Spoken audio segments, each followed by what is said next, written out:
So last week we started the section on Mannai.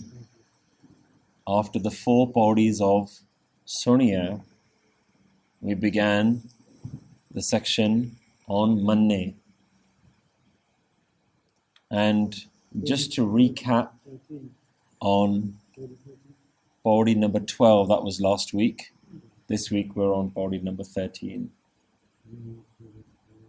And just to recap on the first verse within this Mannai series has a different spelling for the word Mannai than the rest of the 3 verses. So in the first verse, the spelling is Mannai with a lam. And Mannai are the people who accept, who have known and accepted. Mannai. Mannai is talking about the people. Pauri 13 begins with the word Mannai.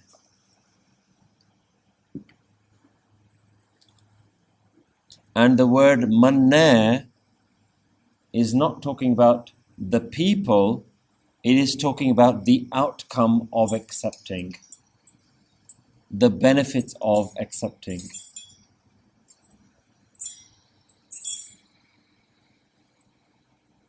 And 13, 14 and 15, these Pauris are all now talking about Mannai. Because there is very little that can be said about the people who are in this state.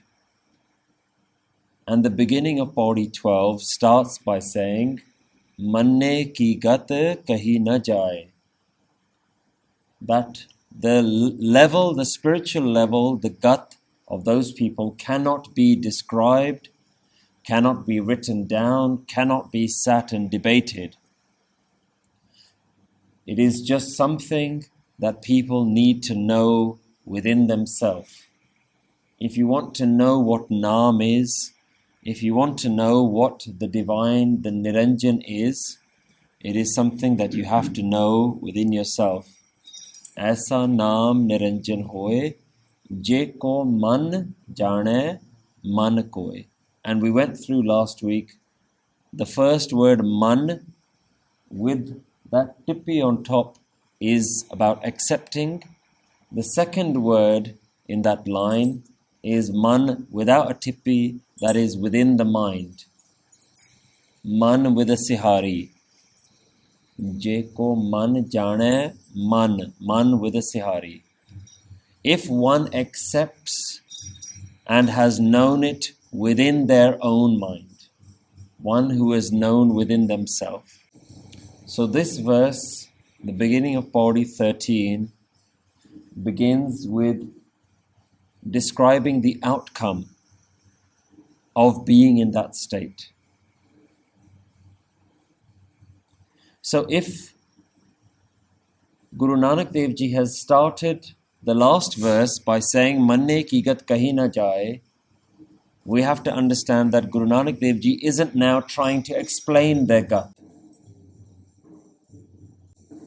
Guru Nanak Dev Ji here isn't trying to now describe them. Guru Nanak Dev Ji is simply stating the benefits of being in this state, almost as an encouragement for us.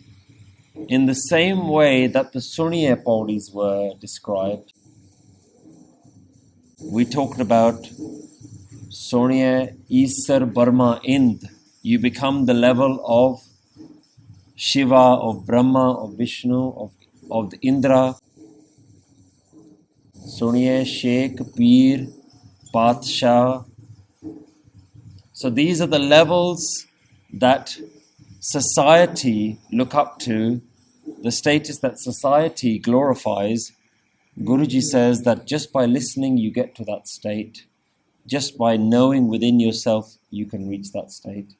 So Guruji is using that as an encouragement.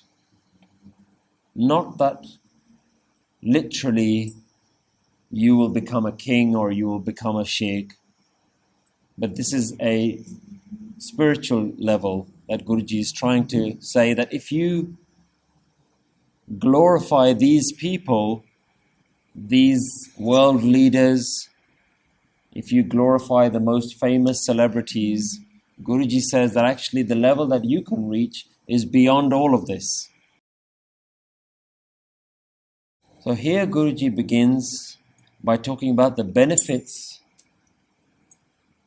In the beginning of Pauri 13, Guruji starts by saying, Mannai Surat Hovai man Budh. Notice the difference in pronunciation between Mannai and Mannai. Mannai Surat Hovai man Budh. Surth comes from the word Surthi. Surth comes from the word Surthi. And here Guru Nanak Dev Ji is beginning to outline what is common knowledge about the four aspects of consciousness. Within the Hindu tradition, consciousness has been broken down into sub-levels. What is it that makes us conscious?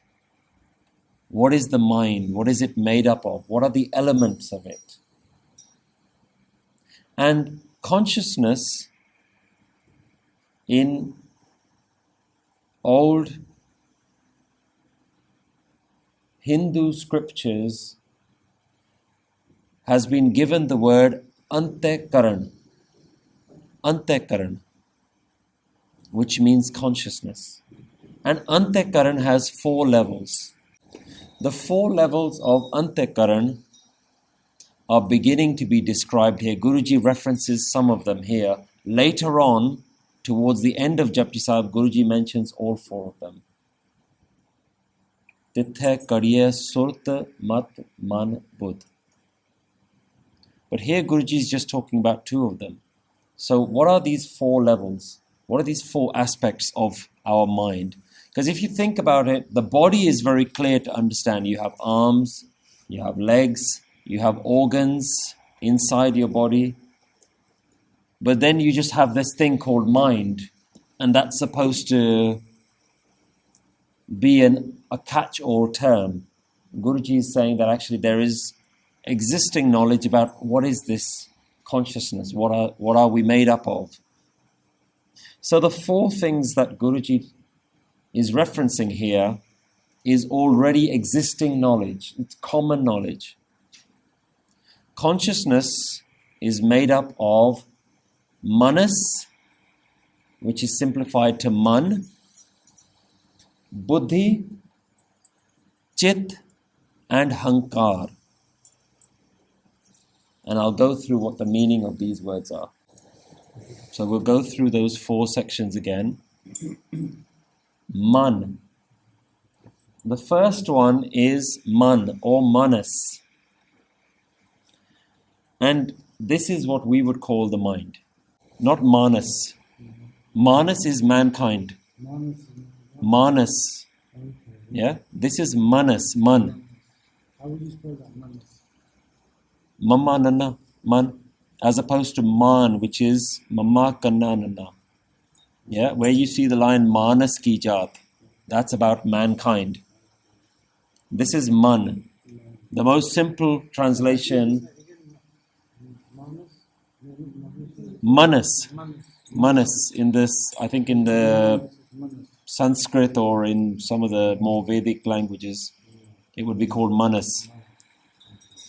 And these are written in some of the Upanishads and the Puranas and some of these old things. They go into the detail of this. Guruji is not going into the detail, he's simply outlining them. So man, mind, the key function of what they called man is determination and willpower. Man controls determination and willpower, but within this also exists desires and emotions. Man, determination or willpower, the part of you that makes the decision to go do something or to not do something. Budh is your intelligence, your intellect. This is where reasoning resides. Intellect. Budh is the part of you that decides whether something is right or wrong. That's your Budh, Budhi. So, when we talk about Buddha, the enlightened, there we are referring to somebody of the highest intellect. The one who got the highest understanding is the Buddha. That comes from this word Budh. So this is where you decipher. This is where you decide your deep-rooted morals, your deep-rooted ideas and ideals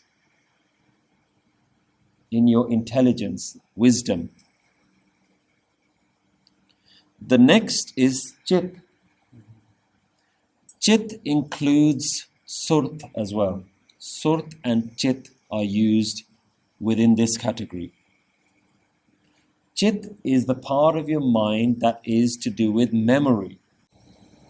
And even today we talk about chete rakhna, gal nu chete rakhna. Keep this within your memory. Surth, which is part of this area, is about present moment awareness. So both of them are about awareness of something happening in time. Surth, Surti is about being aware of what's happening now.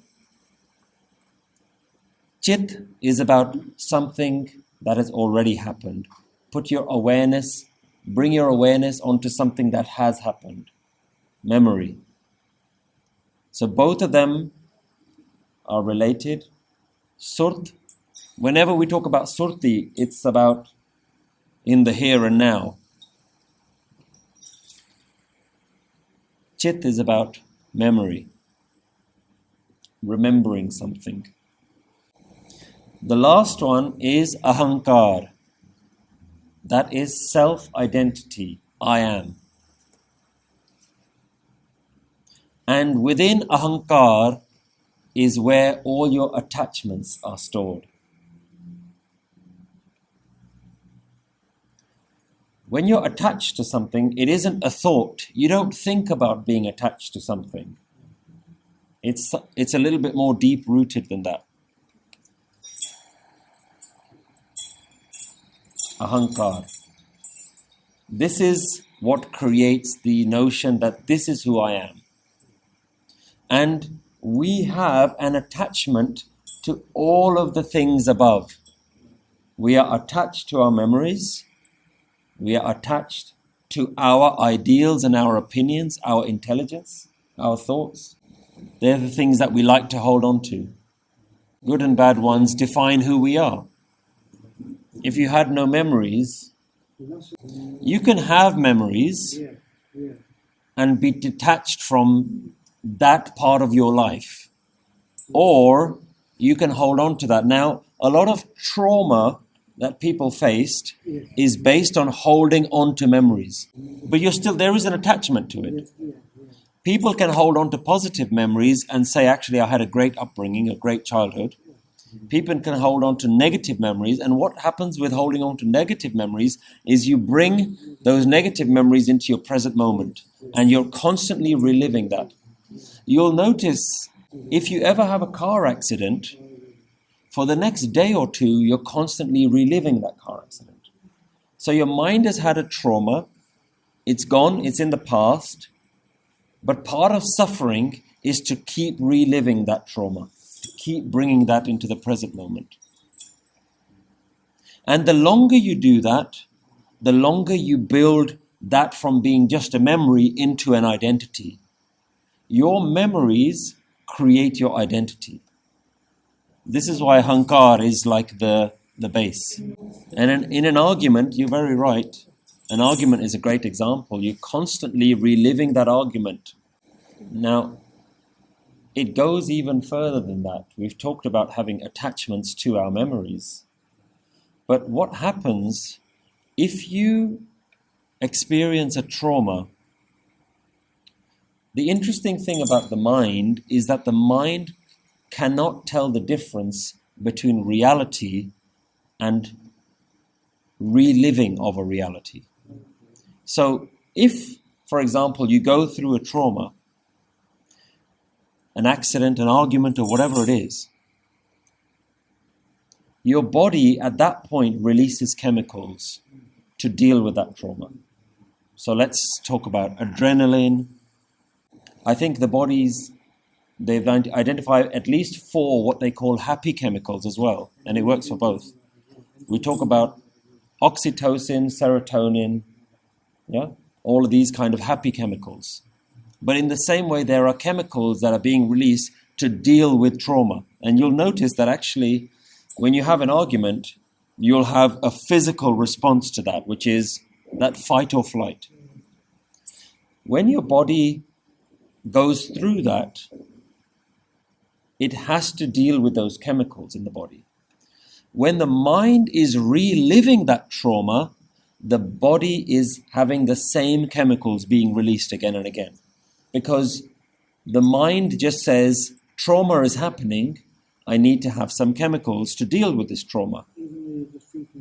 Even though you're just thinking about it.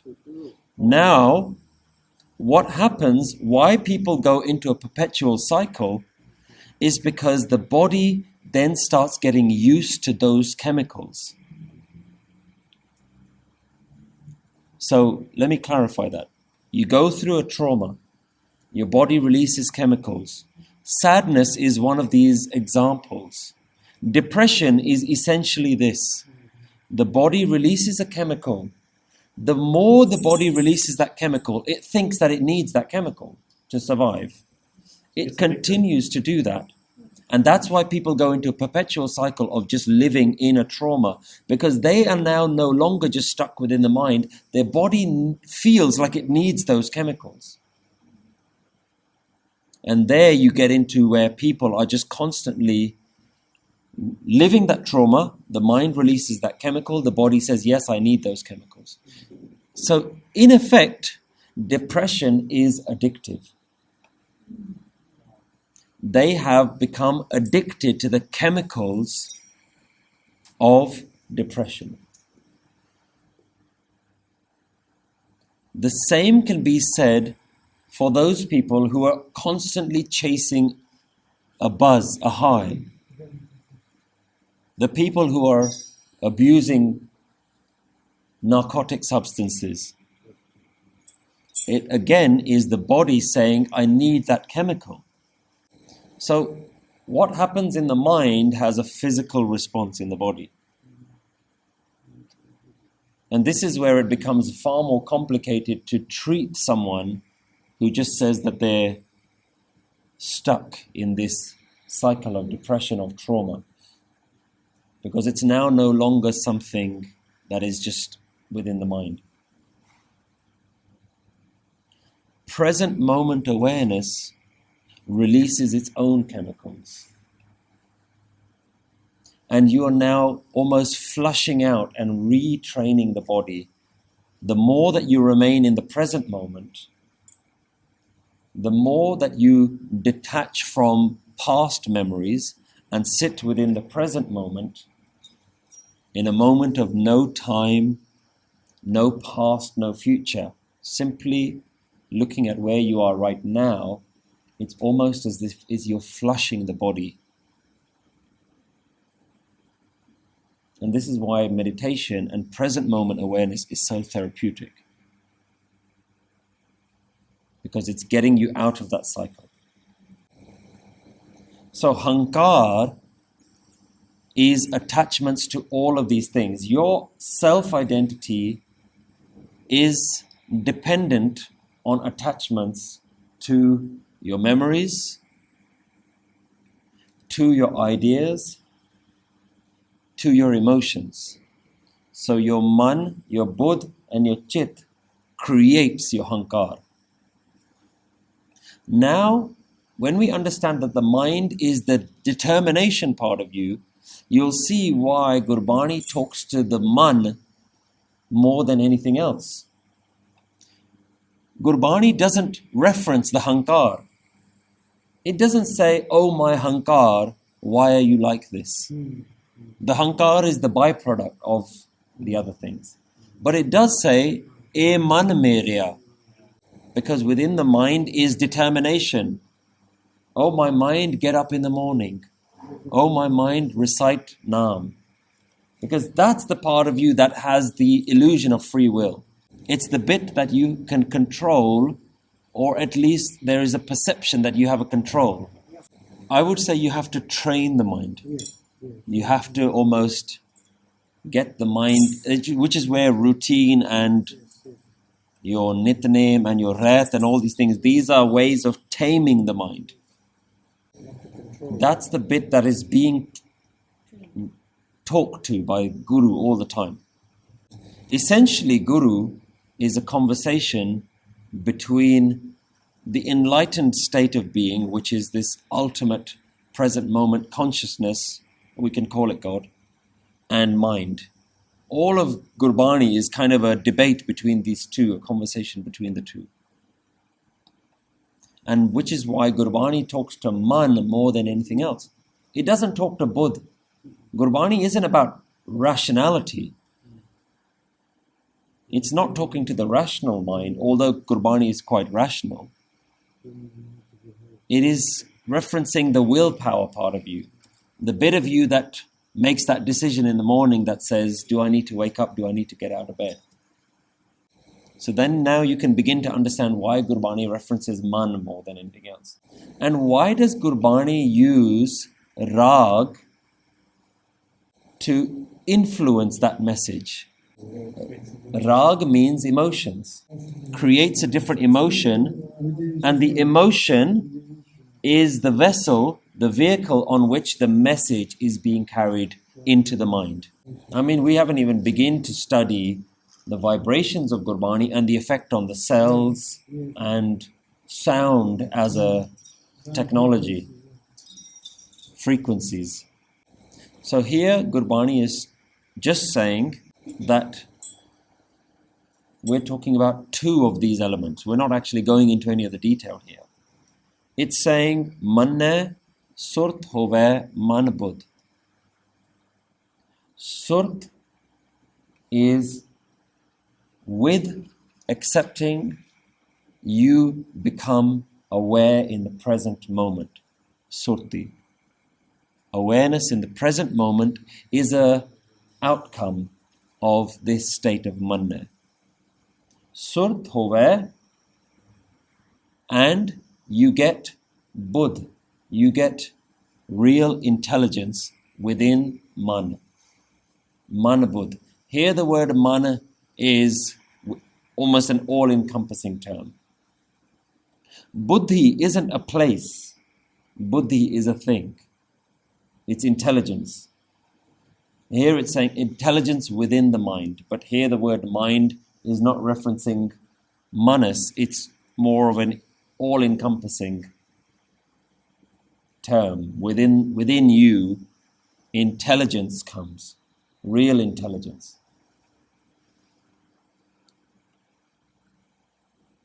So, Mannai, by accepting, Surth, awareness, Hovai, occurs. Man, with a sihari, within the mind, you get Budh, this intelligence, this understanding. So by dissolving your ego, by being in this just absolute stillness within yourself, by accepting, awareness occurs, and within the mind, intelligence occurs. Mannai Surat Hovai, man Budh. Mannai sagal bhavan ki suDh. Mannai sagal bhavan ki suDh. Sagal means all. Pavan, if you notice the word pavan doesn't have an Ahunkaar. The word pavan means worlds or world if it's singular, worlds if it's plural. Here the word is mukta. It doesn't have an Ahunkaar. It means it's a plural word. Mannai sagal bhavan ki suDh. SuDh means khabar, information, news, current information. By accepting, knowledge of all the worlds is obtained. Sagal bhavan ki suDh. Now there are many ways that we can interpret this line.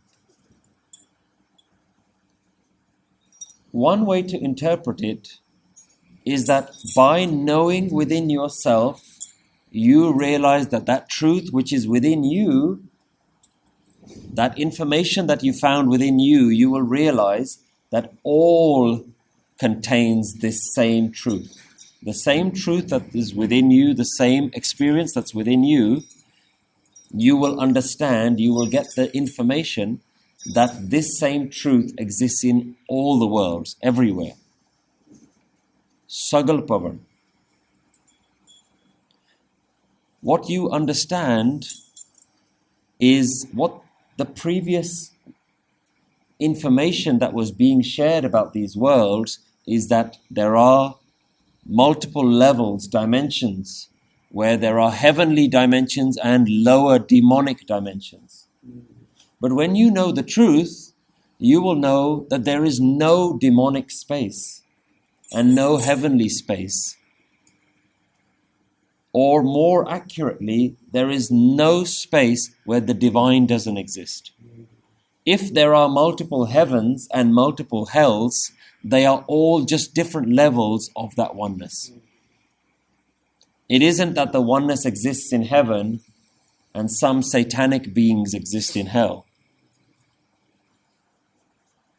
There is nowhere, no worlds where the divine doesn't exist. So even if you end up in hell, with this understanding, you know that hell is also a part of the divine.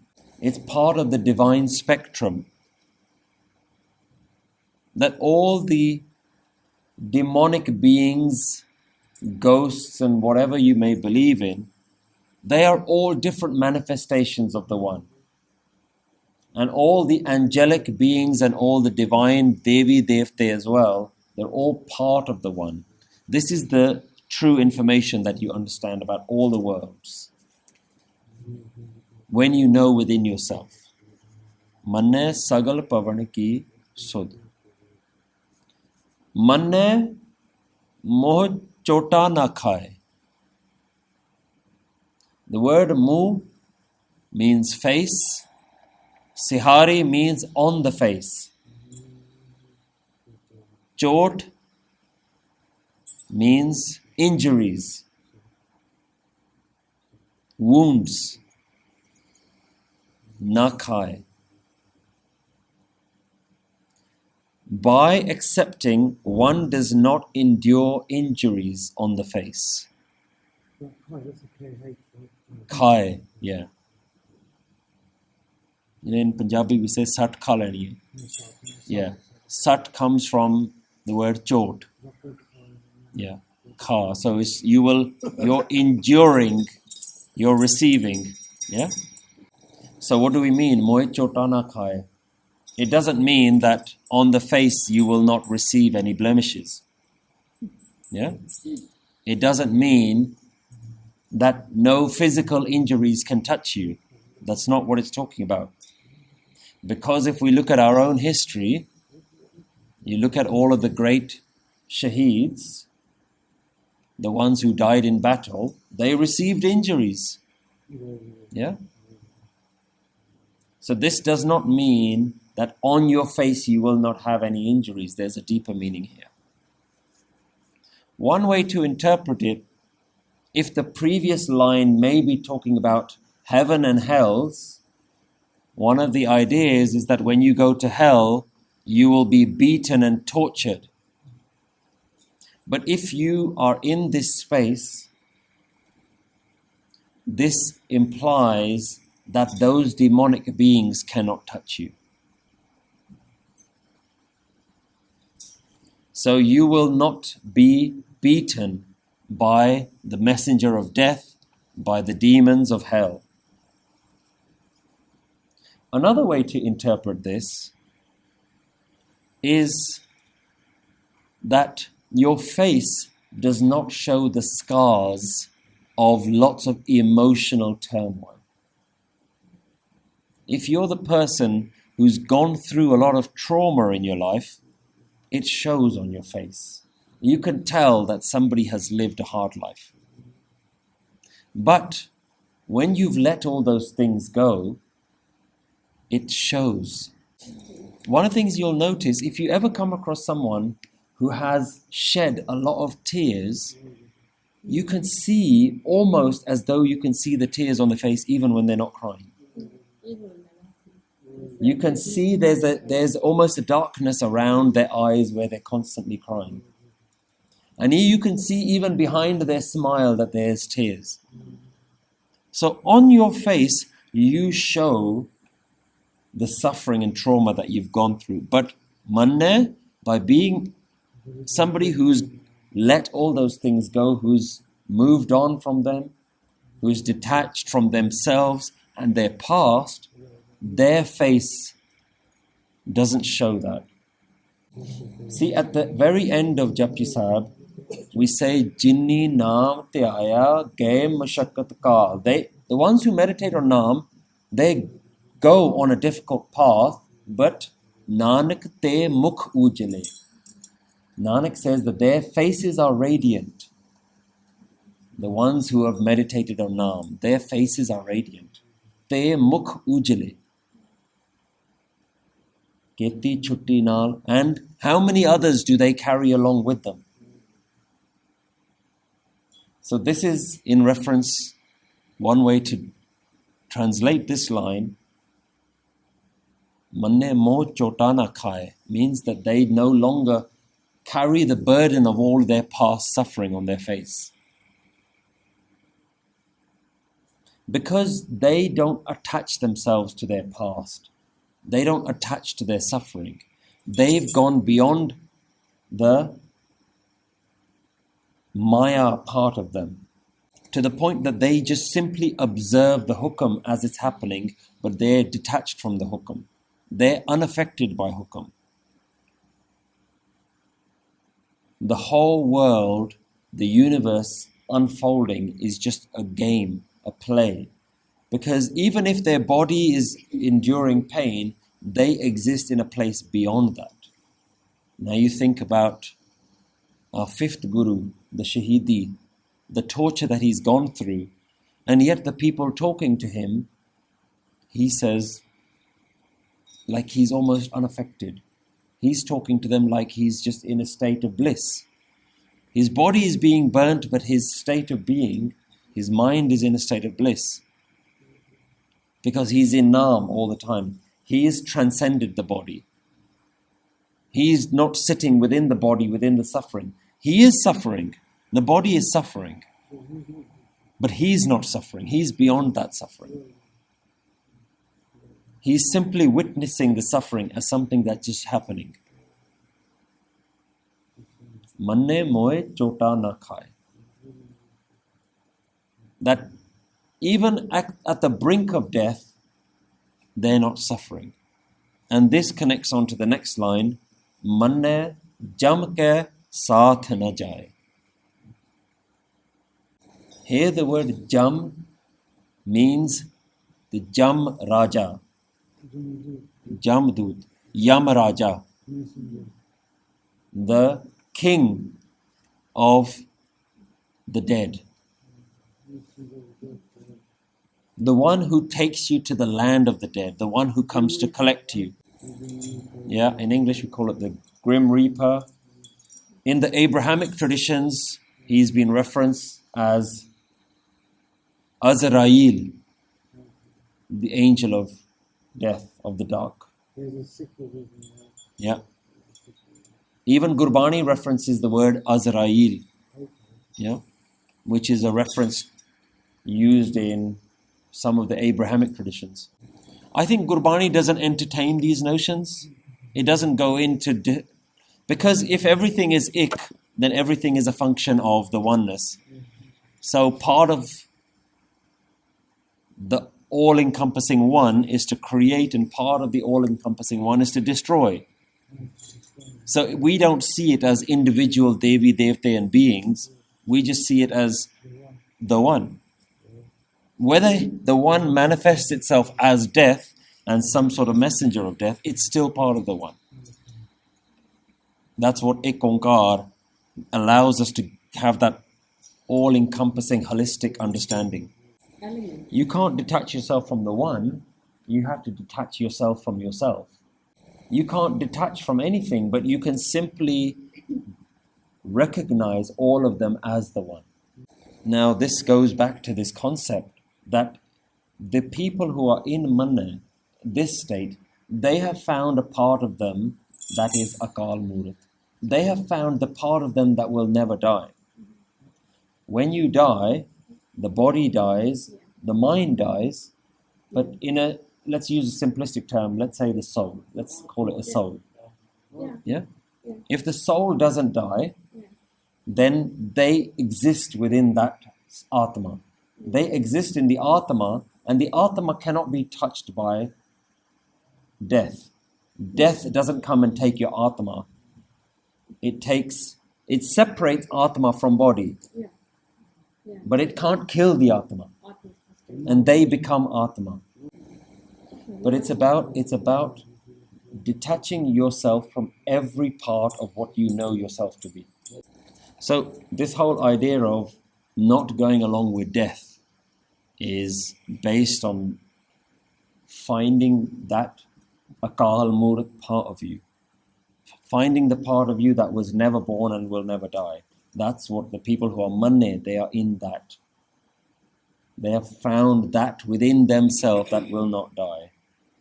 So death will no longer come and take them.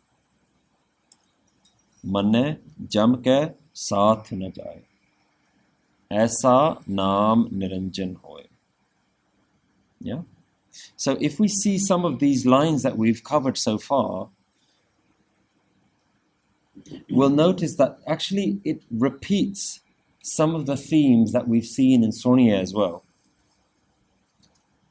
The first Surya verse is very similar to this. In there we talked about Surya tarat taval aakas. You will know about the earth and the heavens and the skies. Yeah? And here we've said Mannai sagal bhavan ki suDh. You get information of all the worlds. Yeah? Surya deep lo patal. And there it also says Surya pohe na sake kal. Death cannot touch you. And here it says Mannai jam ke saath na jaa-ay. Yeah? So it's not making a distinction like Surya is like level 1 and Mannai is level 2 or anything like that. It's just this idea of the people who are, because they're the Surya people, it says Nanak Bhagtan Sada Vigas. So it refers to those people who are in that, who have understood and live in that way of living as Bhagats. Yeah? So it's not to be seen that Gavya, Surya and Mannai are like level 1, 2 and 3. We need all of these. The person who has perfected their life is one who has experienced all of these. Yeah? Gavya, Surya and Mannai. So, aisaa naam niranjan hoy jeko man jaane mein koy. This is how you know what naam is. This is how you know that Maya-less being when you accept and come to know within yourself. Jeko man jaanai man koi. You can hear something and take it in or not take it in. One is to, in the most simplistic way, the way most people interpret this is they talk about it in terms of listening to the Guru's message and accepting the Guru's message and living by it. So living by it is money. Yes. Thank you. Yeah. I think that's oversimplified. Yeah, but Listening to the Guru's message alone, how can it give you to that status of pohe na sake kaal? Just sitting and listening. We listen to Kirtan all the time. That's not. are we listening? That's why when we covered the Sonia, we talked about at least 4 levels of listening. Yeah, hearing, listening, sensing, I think feeling something. We had 4 levels. So, and again, there are simplistic ways of translating this, and there are kind of deep spiritual ways of translating it, which is about being in a state of just listening to yourself. You're in a deep listening within yourself, which is why we try and do some of this in the meditations, which is this very still, very quiet, just observing what there is right now. And when you observe and you've come to actually spend time within that self, yeah, and you come to know that actually this is the truth. There's actually something that you found there and you've known it, and you're like, I get it now. I've seen it, I've tasted it, I'm experiencing it. That I think is Mannai. Sunya is going on the journey and being in that state, and coming out of it on the other end is people who've Mannai. They're like, I've been there, I've done it. The only way I can describe it is almost like swimming in an ocean. One is going in, swimming, that's the Sunya, which is that exploring part of it. Mannai is to come out and say, I know it. I know what the ocean is. I now don't need anybody else's description of what the ocean is. I've been there, I've swum in it, I've done it. Yeah? This is the ocean of yourself. Yeah? And it is an ocean, it's vast. It is, but you have to go and know, and you have to see what there is yourself. But less like a exploring and more just being in the ocean of yourself. Experiencing. Yeah, experiencing yourself. Being aware. Experiencing the part of yourself, which is why the word niranjan is being used here. Aisaa naam niranjan. Experience the part of you that is not emotions, that is not thoughts, that is not memories, that is not identity. When you take all of this out, what are you left with? That's what we're talking about. What are you left with? And this, you cannot be taught this stuff. You cannot read about this. You simply have to know it within yourself. Aisaa naam niranjan hoye. If you go and know it within yourself, jeko man jaanai man koi. The second man there has a sihari, within your own self. If you go and have seen it within yourself and have understood it and accepted it within yourself, then you'll know what naam is, then you'll know what this niranjan is. Because you have gone and found that niranjan part of you. Yeah? Tapya na jaa-ay, kita na hoy. It's not something to be created in you. It's not something that you have to go do. Ape aap niranjan soy. It's there. It's just there. Ape aap niranjan soy. Jin sevya, the ones who've gone and served that, tin payaman, they're the ones that are honored. They're the ones who have the real glory in life. The ones who've gone and found it. That ape aap niranjan soy, it's already there, but it's just behind all of this stuff. Think of these like layers on an onion.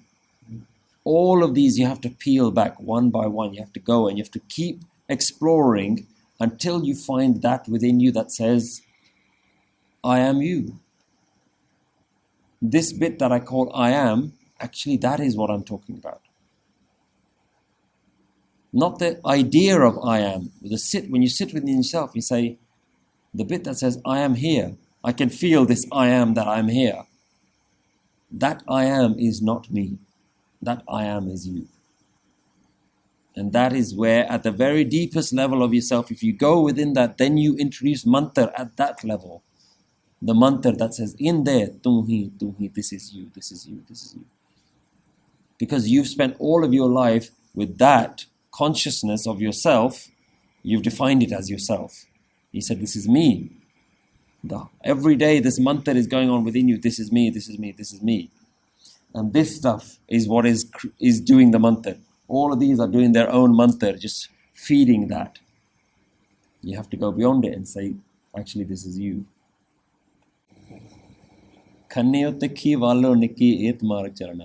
It's not going to be easy. It is a path as thin as a single strand of hair and as sharp as a knife. That's the path that you're going to walk on.